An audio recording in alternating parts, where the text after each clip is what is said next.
So you have to sort of have judgment about when the product is ready to scale against it. And so we would debate this over and over again.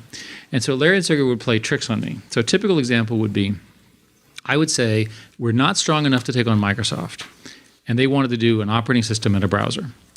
And I said, there's no scenario where we'll ever do an operating system and a browser. And because Microsoft will kill us, and I don't want to get killed. We're a small company, and yes, you're very smart, and yes, we're full of smart people, and yes, we have lots of revenue. These guys can kill us because I'd been previously killed in the previous jobs. And so they hired somebody to improve the performance of Firefox.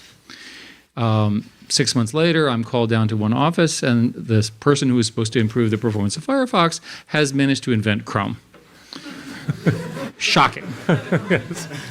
And I say, well, how long have you been doing this? Well, I've been doing it on the side. No, you haven't. You've done it full time. Well, yeah, I had 3 other people. Okay, well, how many more people do you have? Oh, 10 more people.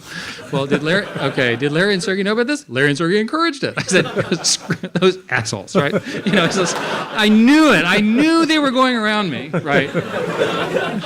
Okay? Yes.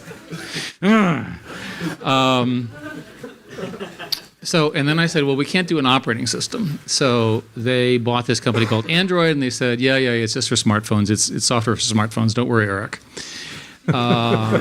Today, Android is 1.4 billion plus operating systems used, largest number of operating systems in the world. Chrome is the largest and most successful browser.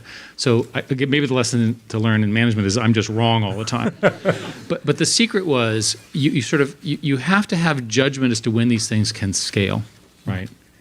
And I can give you plenty of negative examples. An obvious one is Wave, right? It was a complicated email product that we launched to great fanfare, and we watched its adoption rate. Marissa had this rule, which is a good rule, that at Google, you cannot tell how successful a product is until the first 6 months. Because what happens is you get this adoption cycle, and everyone loves the product because everyone tests it, and then you watch what happens.